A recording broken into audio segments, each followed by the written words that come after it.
We are live. This is Mike Wall. Welcome back to another episode of the Agent Revolution podcast presented by Mike Wall Live, the place where we deconstruct the biggest challenges facing today's real estate agents so that they can build a sustainable, profitable, and most of all, fulfilling real estate business. Today, I've got another great guest, mega agent, top real estate coach, Mr. Erik Hatch. We are talking all things ISAs, showing partners, and just crushing your sphere of influence for production. But before we do that, don't forget you can get more great real estate business training over at www.mikewalllive.com. Are you ready to rock and roll? Let's go, Erik. You ready? Oh, I brought my party pants. Let's rock. Let's do it, man. Let's do it. But before we get into today's topic, dude, the production, we were talking a little bit before we jumped on live here. You guys are tracking for 800 to 900 deals, around 200 million this year. Is that correct? Yes, sir. I'm here in Fargo, North Dakota. People do live in Fargo besides what you see on the TV show or the movie. And we're having an unbelievable year. We're up about 35 or 40% from what we did last year. And we were, I tell you, Mike, we were producing between 600 and 660 deals annually for like the last 4 years. And we've just burst through that glass ceiling now. We had a month where we sold 140 houses. I mean, and it's seasonal here, right? So like nobody buys in the winter, everybody buys in the summer, and it's been chaos, and it's been the best kind of chaos. That is great, man. That is good for you. And so coronavirus who, right? It's like, what coronavirus? There is no coronavirus in North Dakota.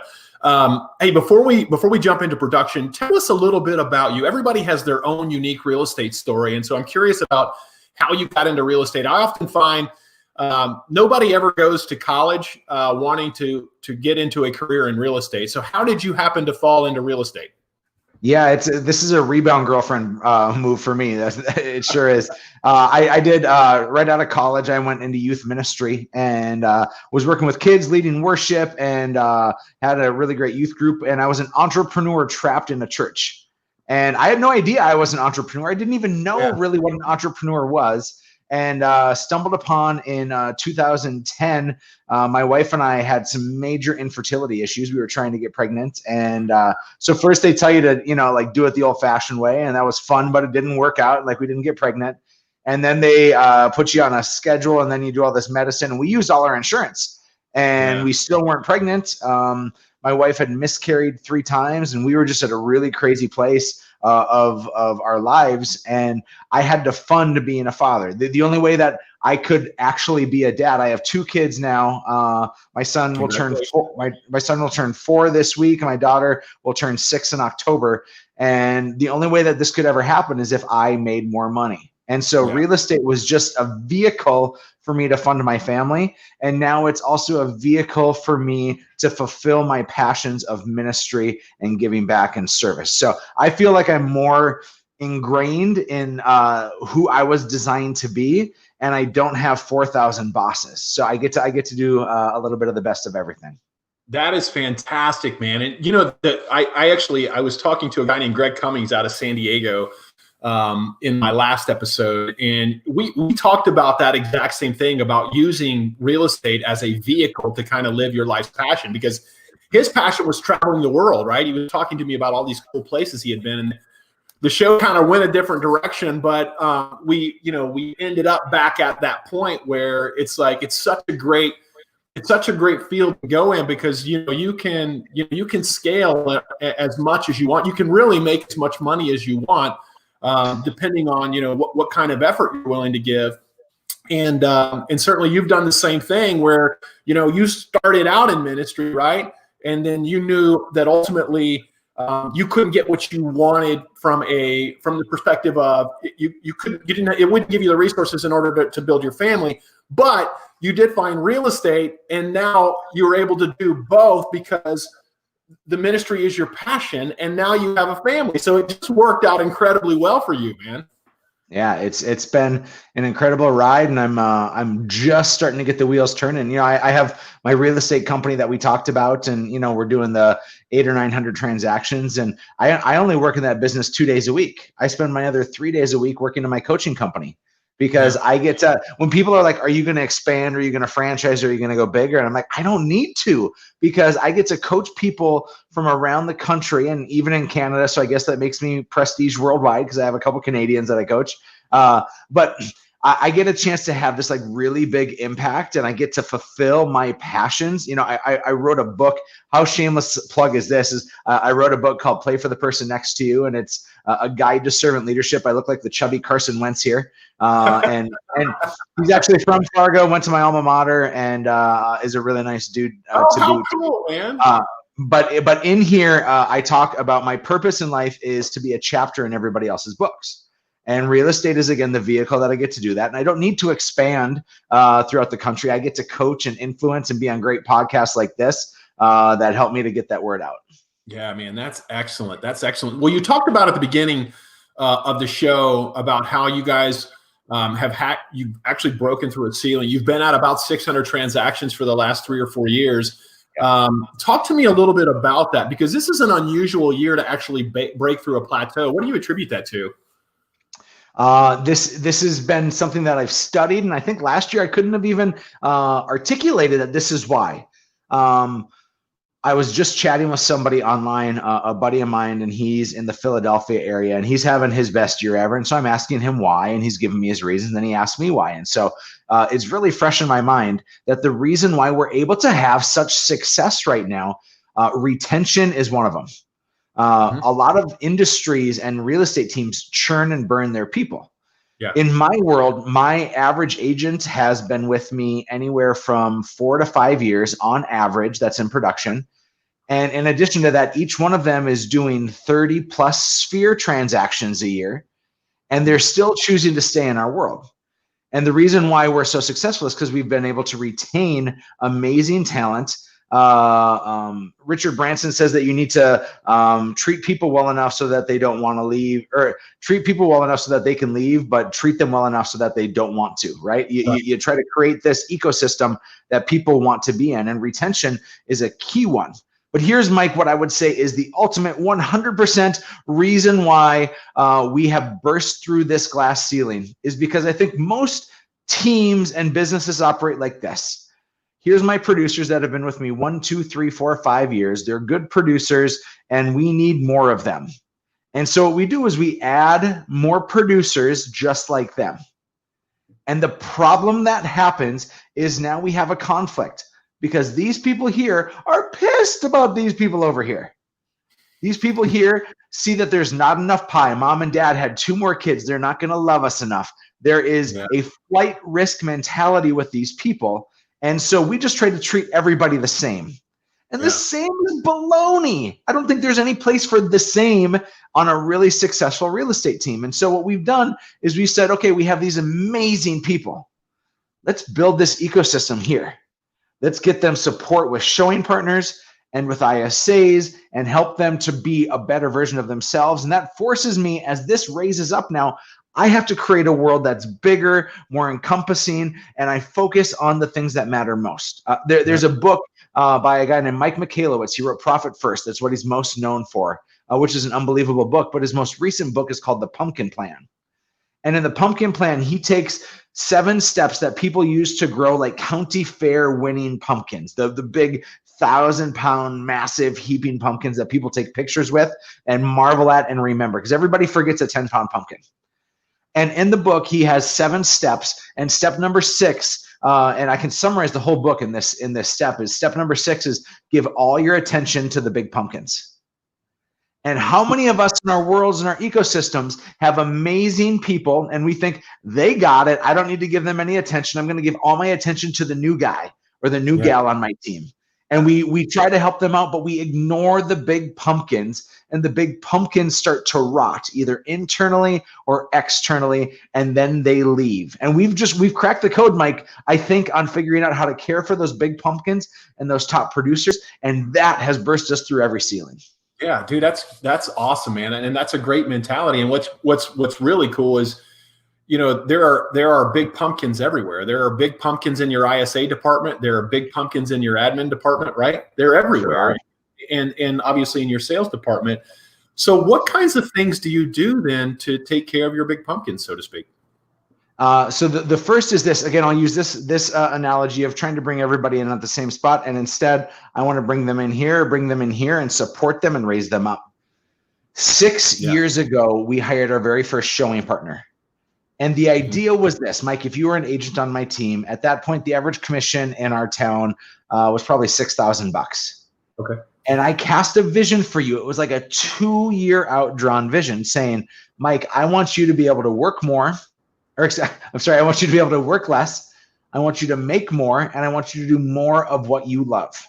Like let's create wealth for you, because there's a difference between money and wealth. Money is just cash, but wealth is an abundance of time, culture, and resources. And we wanted to create wealth in our world.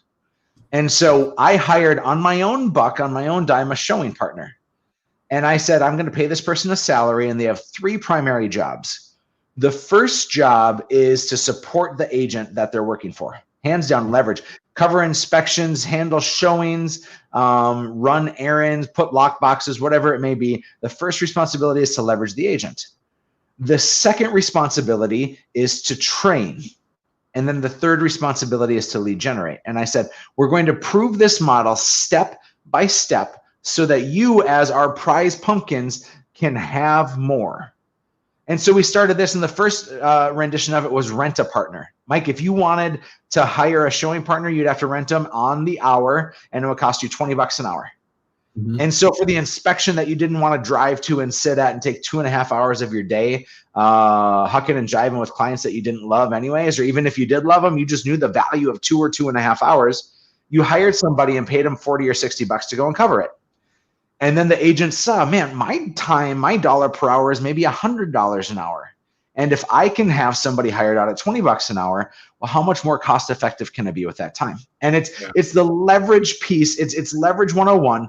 And we oftentimes think, Mike, that people who are on teams don't have an entrepreneurial taste bud in their mouth, and they don't have a desire to have that leverage. And so we had to prove the model. We had to show it to them, because most of that has some truth to it, that those that are on teams have a fear and no financial backing to take a jump like that. And I wanted to support them, knowing the long-term game that it would be for us. And so as it progressed, it went immediately after you rented a partner and we proved that model, then it was share a partner. So you and agent number 2 were sharing one showing partner. You paid a portion of their salary, Mike. Agent number 2 paid a portion of their salary, and I paid a portion of their salary, because we were all in. And we knew what that would bring, and that would bring a conflict. That agent number 1, you, and agent number 2, them, are butting heads, because now you're fighting for this person's time. Because you're not just using it occasionally, it's a salary, so you're going to use it as much as you can. And that immediately moved to number 3, and that was you and I sharing the cost. And then we cast the vision years out that number 4 is, Mike, when we can prove that with a $6,000 commission, if your take is 50-50 on that, this person's going to help you sell at least 10 more houses. And what we saw is actually a showing partner help these people sell 20 and 30 more houses. And that's not even counting the sphere deals and the open house deals that these showing partners would bring in. And so now you're like, how can I not have a showing partner? At one point, we had an agent with 2 showing partners, and they sold over 100 homes in a year. It was pretty fun to watch. That's outstanding. And you know what else I like about that idea? And in fact, we've kind of transitioned more of that type of an idea where we're allowing our agents each to be their own entrepreneur. And we're providing all the back end support, right? And so, but what I like about that idea is that they're really starting to see their work as a business and not a job, right? Where they're making certain investments, and then they're seeing a return in the form of time or money or prestige or whatever. And they become a different person in doing that, right? They become a person who, was just an agent on your team, right? An agent on a team, to being essentially what amounts to being in business for themselves with the type of support that you've taught them to hire in order to scale their businesses. And it just changes their perspective or their outlook on the business in total. Would you agree with that? Absolutely. And one of the things that I've learned through all this too, Mike, is that so many people are given leadership before they're leaders. And that has been one of my sins, is that we put somebody in positions of influence and power without helping them to discover where they can shine best. Yeah. And so what happened is that there actually became a bigger reliance on that agent who had the showing partner, a bigger reliance on them to be in our ecosystem so that we could teach them and afford them that opportunity to grow to be a better version of themselves, which intrinsically helped out that showing partner so they could graduate up too. And so, yes, we are able to get a better valued relationship by treating our prize pumpkins as just that they get all our attention and all our focus. They are shareholders and influencers, and they're at the table making decisions for how things are run instead of just things being handed down to them. Yeah. One of the massive benefits of all this, Mike, is that, yes, as we have our agents here and our showing partners here and the tide rises for all, once the tide hits a certain point, this partner all of a sudden is now qualified to sit at this table. Mm-hmm. That they didn't just get handed the job. They grew up in the farm system. They got their at-bats. They were trusted. They were leaned on. They're ingrained in the system so that now when you do bring somebody up to this level, you have a better chance at delivering massive success. And Mike, I'll preach this from the mountaintops, is I think that the Millionaire Real Estate Agent book, which is kind of the Bible for building teams, I think that book is, number one, brilliant. Number two, out of date with where we find ourselves today with what people want. Yeah.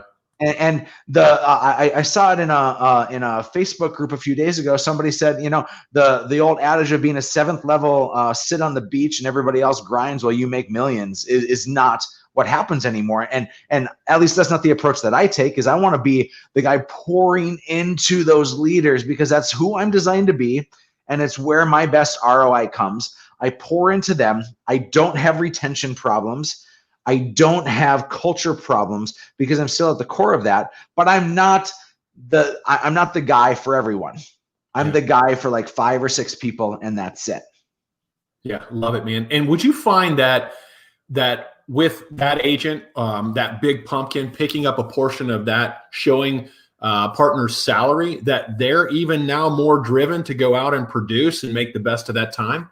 Mm-hmm, mm-hmm. When we started the showing partner model, we never imagined it would transform itself into what it was, because we thought that our showing partner model was going to be an easy catch-all to help leverage our agent. Yeah. But we have a showing partner in our world right now. His name's Danny, and Danny, in the last year and a half, as he's been working on graduating, that dude has brought in 25 sphere deals. Wow. 25 sphere deals. And he's not even getting fed by the company yet. He's feeding his agent. So that agent is making buco buck because he's pouring into that person and building an ecosystem that is allowing this massive wealth earning opportunity to go, because you're working alongside somebody and you're pouring into them. Like, Danny's not at 25 sphere deals because he's just a stud, and he is a stud. But he's had unbelievable leadership in front of him where they raised the standard and they demanded more from him. Yeah, dude, that's awesome. And so, like, let me ask you this, because we were talking about big pumpkins, right? And like, how are you finding these quote unquote big pumpkins? And are you just working with big pumpkins, or do you have people that are big pumpkins in training? Or give me the rundown on that. Yeah, it's all big pumpkins in training. I take our hiring so seriously, Mike. Okay. The old adage of getting a resume and talking to somebody for 30 minutes, that just doesn't play in our world. We work with a company called WizeHire, WIZEHIRE, and WizeHire is a massive platform for hiring. They're basically an HR in a box, just a couple $100 a month, and you can turn it on and off. Yeah. And WizeHire puts the net out for us to figure out who's going to come into our world. But frankly, 2/3 of our team members come to us from relationships. Okay. Our agents are building their own teams now. We're like a teams within a teams ecosystem. Sure. And because of that, they have the responsibility to hire their buddy and their friend. What they weren't interested in is they weren't interested in hiring their buddy to come in and take their business. But what they are interested in is hiring their buddy to come in and support their business. Yeah.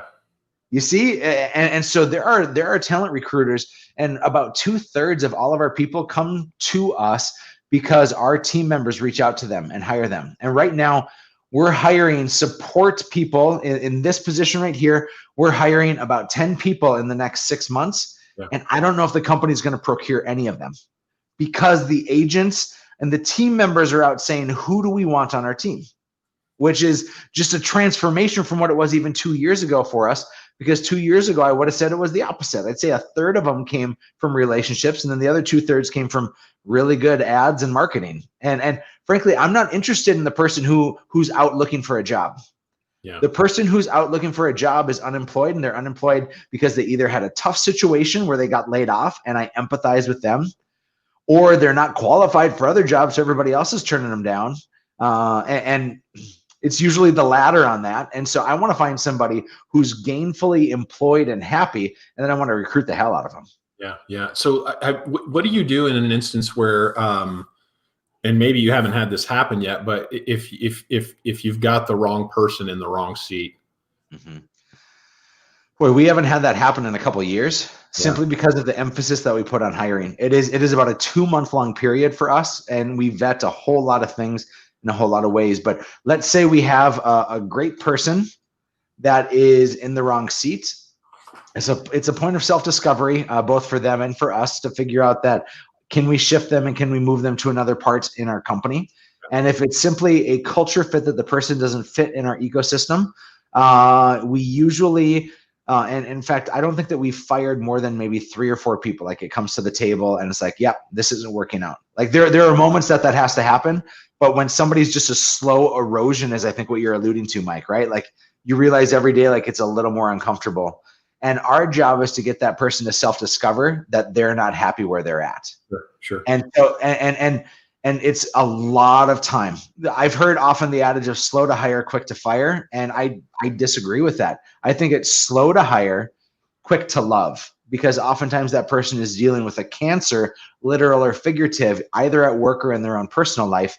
And our job is to show up and to help be either chemotherapy or surgery for them to take care of that cancer. But we can't ignore what's going on in their personal world, but we also have to have standards that they have to adhere to every single day. And if they're below standard, we put them on a performance improvement plan that shows that, are they going to make it or aren't they? And usually in that time, we know.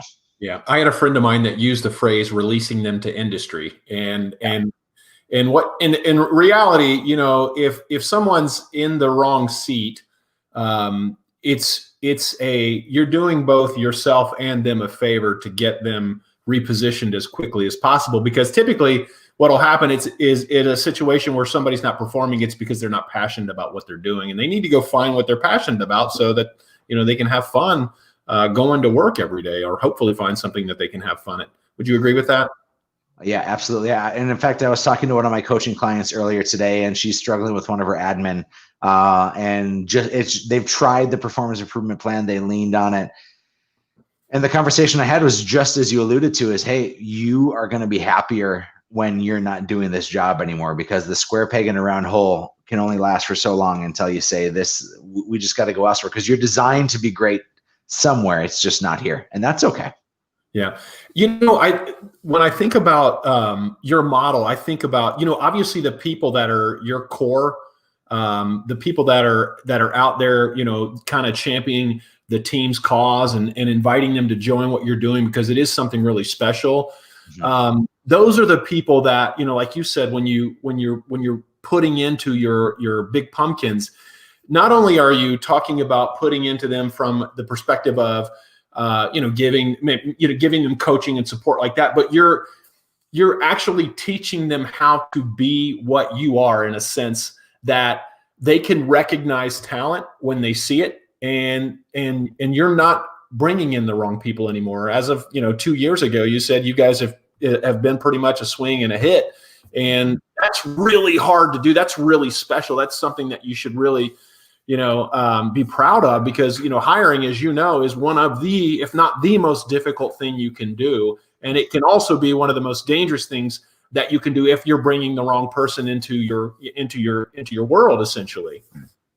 Mm-hmm. You're so accurate on that. I will preach until I'm blue in the face that 80% of your problems will go away if you hire the right person and then onboard them well. Yeah. And then talent will create problems that you've never had to deal with before. It's not that you won't have problems when you have talent and the right person in your world. Your problems change. They go from a scarcity and a retention problem to now you have to grow something so big and you have to think in such abundance and you have to risk greater when you have more talent around. And I hit that point in the last 24 months. And I had a full head of hair when I started, Mike, and now it's just making its way out. Trying to catch everybody. Can you see that hairline? That's right. One of the reasons why I can say with confidence, and I try to be really confident in who God made me to be, but really humble to understand that I'm always learning, I'm always wanting to grow. And I can sit here with confidence and say that the reason why I'm seen as successful is because of the work that everybody in my world did. And the reason why they have done that work is because we knew the ecosystem that would breed success. And that ecosystem that would breed success only needs the right people to be in there. And so now I'm living in a world that I never thought possible, making more money than I ever dreamt, having more time in my life than I ever dreamt, being surrounded by people who are champions and we use this language all the time, is that we're creating little Erik Hatches in our world. Yeah. Which is so weird to even hear. Like, I put my name on everything because I'm not that clever at branding. But to hear that we're creating these little Erik Hatches, I actually have a lot of joy in, because I know and understand the abundance that I get to live in, and knowing that somebody else in my world gets to have that is about the most inspiring thing. Yeah. When you got into real estate, and we didn't really talk about this, but now I'm curious, did you plan on growing and scaling a team, or were you getting in to be a solopreneur? Great question. 2011 was my first year full time. And I sold 52 houses. I did one a week, and I spent $0 on marketing. It was all my SOI and open houses and referrals and hustle. That's how I made my wealth. And then I was at that time I was an agent at Keller Williams and love KW, nothing but mad respect for them. And of course, the method is like once you hit a certain point, everybody builds a team. And so I built a team, but I did it so wrong. I built it as though it was Erik and the Rockettes, that everybody was just picking up the table scraps. So at that time, I purchased Tiger Leads, which is Howard Tager's stuff. He now runs Howard's great. He now runs Ylopo, and just a brilliant man. But I purchased a bunch of internet leads, and then that was about it. I hired people because I thought that they would be good for the role, because I interviewed them for 30 minutes and they could fog a mirror. And so I said, good luck, you're going to be great. Yeah. And in that year, I sold 192 houses. Our team sold 192 houses, but I was 113 of those. Wow. Yeah. I did 60% of our production, and that meant I was not giving a fulfilling life to those other people on my team. And so fast forward a few months, it's now April 2013. There's 13 people on my team.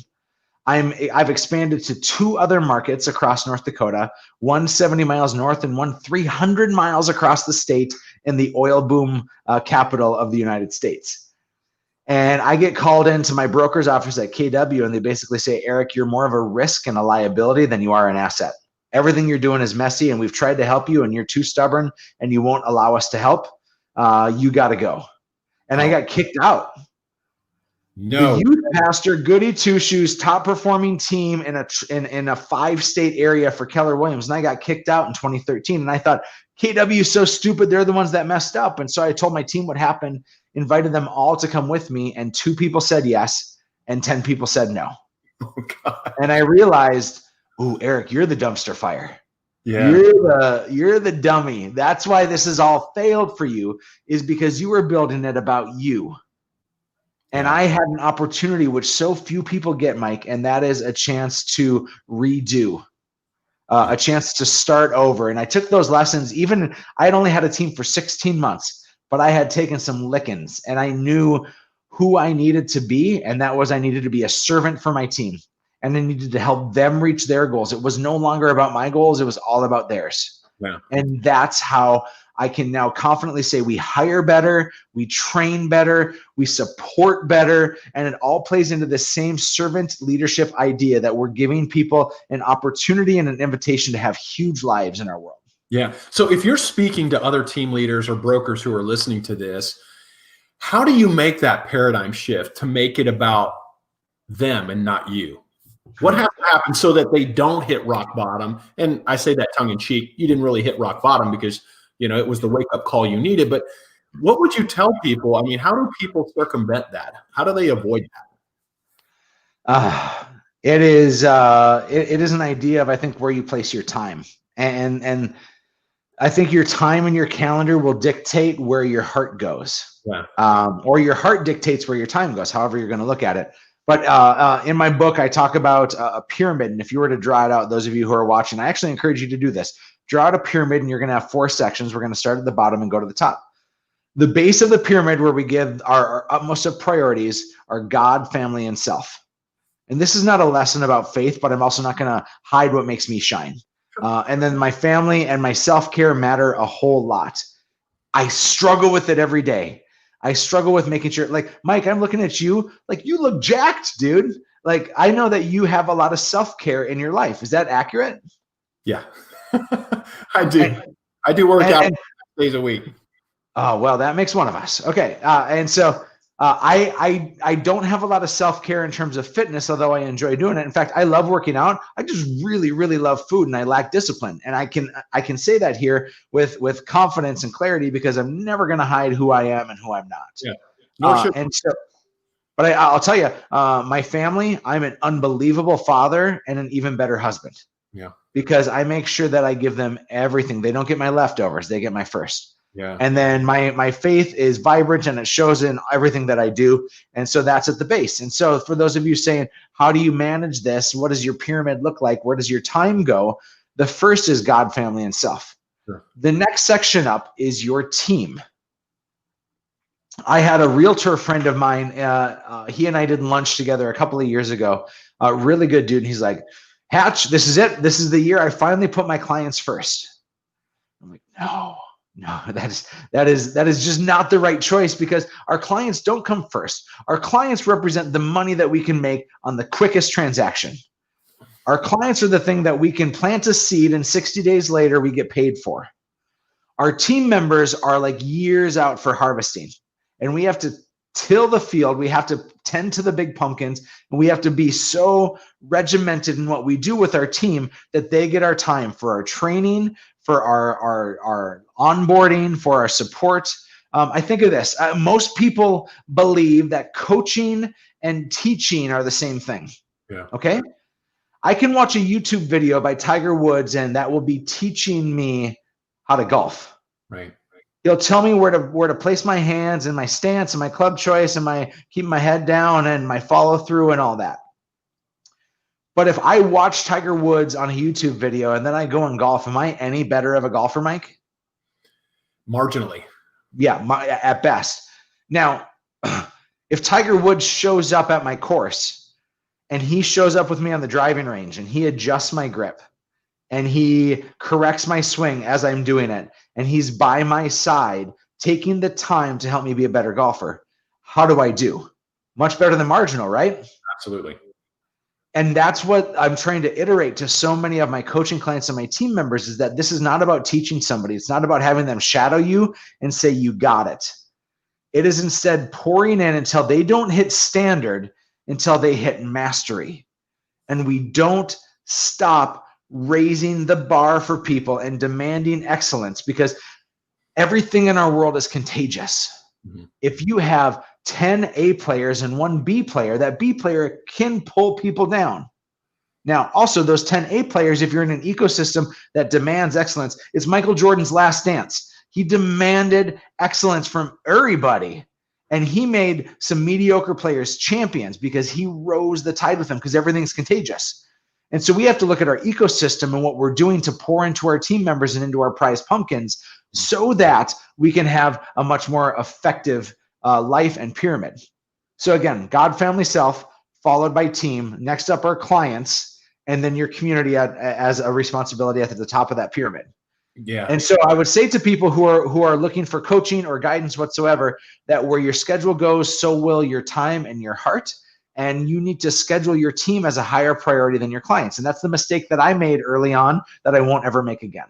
Yeah. Yeah. And that what would you say to the solo agent that listens to this, who's maybe looking to build a team? Obviously, the foundational principles never change, right? But what comes next then after God, family, and what was the third one? I'm sorry. God, family, and self. Yep.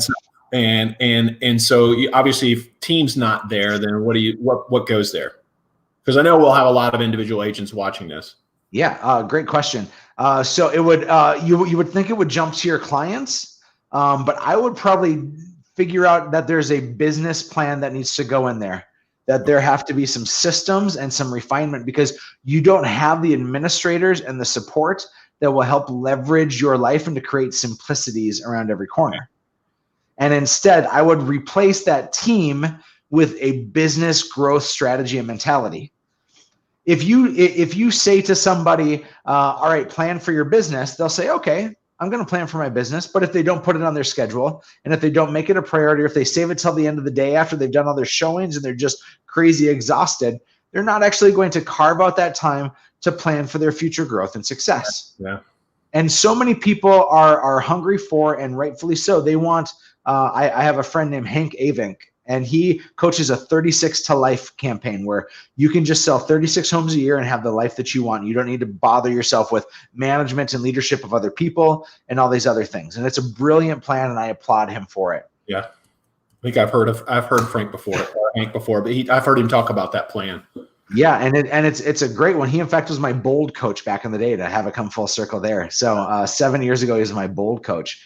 And he understood that life of massive hustle and lots of people, that wasn't for most people. And so for those that are following this that don't want the life that I have, in terms of the risk and the responsibility and the people pains that come from that, replace that team portion of that pyramid with a business development portion, because there are systems and strategies and technologies and other things that will totally revolutionize your business. Yeah. You need to give that more attention than you give your clients, because your clients will benefit from you giving that attention.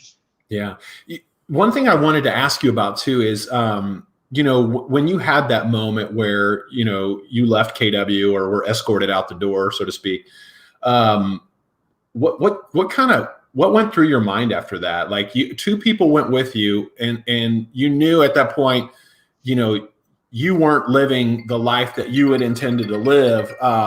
You were all about you, and you needed to make it all about them. But what happened? What did you do next after that? What happened at that moment?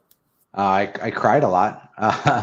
I went to my wife, who I had always been the strong one in our relationship, and I found out how strong she was, and it actually pulled us together. But to say to your wife, honey, I got kicked out. And then let's fast forward. I went to a rebound brokerage for 9 months. Yeah. And before I opened up Hatch Realty, my own company, and that rebound brokerage, when I left, the owner was not too pleased with me, and he kept $130,000 in owed commissions. And so in a 9-month period, I had failed twice and had to own and live in my filth. Yeah. And you can do two things with filth. You can let it stink and fester, or you can use it as fertilizer. Yeah. And I chose to use the mess that I had created as fertilizer. And I got on my knees and I prayed fervently. I had a lot of truth tellers in my life that told me where I had messed up, because I'm pretty self-aware, but obviously I was blind to the wake that I was leaving before me. And so I had some great truth tellers in my life that poured into me and didn't give up on me. Your tribe matters so much, Mike, and I'm fortunate to have a really great tribe. I got coaching. I had coaching, but I got coaching to help me get through it. And he became such a major asset in my life, so much so that he's still coaching some of my team members today. And I put my head down, even though I had a scarlet letter on my forehead in a small little Fargo, North Dakota. I knew the stories that were being said about me. And I do really well with a chip on my shoulder. Okay. I grew up as a kid that was trailer trash. With one foot in the welfare bucket most of my life. I was orphaned at the age of 21. I had a stack of things that were against me. I come from a line of addicts and just all these things. And I have just messed up so many times, either by what's been handed to me or the mistakes I've made myself. And every time I mess up, I sulk for a day. Hal Elrod in his book, The Miracle Morning, wears a bracelet and talks about how you can't change it. And you give yourself 5 minutes to live in the frustration of whatever it was. If you're frustrated with COVID, you get 5 minutes to complain about it. If you got kicked out, you get 5 minutes to feel sorry for yourself. And then after that, you can't change it. So what you can do is you can change your tomorrow. Yeah. And I understood that my only way out, my only way to change my stars was not by sitting idle in my own filth. And I had to go and move forward and take that chip on my shoulder and use it for good instead of for sulking. Yeah, dude, I love it, man. I love it. Bringing the heat today, man. That's good stuff. What's your favorite business-related book, man? I devour leadership books, and Simon Sinek, Brene Brown, Patrick Lencioni, probably three of my favorites. Yeah. So I'd recommend a couple. Patrick Lencioni just wrote a book called The Motive. It is all about why you'd want to be a CEO. The Motive. And so it is an unbelievable perspective of who you actually need to be in order to lead people exceptionally well. Simon Sinek's book, Leaders Eat Last, is my favorite book that Simon has written. Yeah. Unbelievable stuff. And then Brene Brown's Dare to Lead is all of Brene Brown's books are fascinatingly strong and powerful. And she, in fact, inspired me. I've had a chance to do 2 TED Talks, and she inspired me on my first on talking about vulnerability. And I've always heard it from a woman's perspective, but I didn't think it really came from a man's perspective. And I want to be one of those men in the world that says it's okay to be vulnerable and broken and weak and to ask for help. And to share your story of things not working out. We look for women to open up and to be those emotional caretakers, and there's a desperate call for men to show more vulnerability like that. Agree 100%, man. 100%, man. Well, we're up against the clock here. I want to give people an opportunity to be able to get in touch with you, whether they want to learn more about, how you grew your business, or they want to learn more about your coaching program. What is the best way for people to get a hold of you, Erik? So I put my name on everything. Hatchcoaching.com is probably the easiest way. So whether it be to learn our story about real estate or to see what we're doing, we have some really special products and training platforms within Hatch Coaching that I think will do anybody who's looking to grow a real estate career. It'll do them a real solid. Love it, love it, love it. Well, as usual, I love sharing these stories week after week because I know this show is literally changing agents' financial lives, my own included. Do me a big favor. If you know someone that might like the podcast, please, please, please share it with them. And if you like the podcast, please go to wherever you listen to podcasts and make sure you subscribe. Don't forget, you can get more great free training just like this. In fact, we have 8 hours worth of free real estate training over at MikeWallLive.com. For myself and Mr. Erik Hatch, we are putting a bow on this one. Erik, thank you so much, my friend. My pleasure. Thanks for having me, Mike. Absolutely.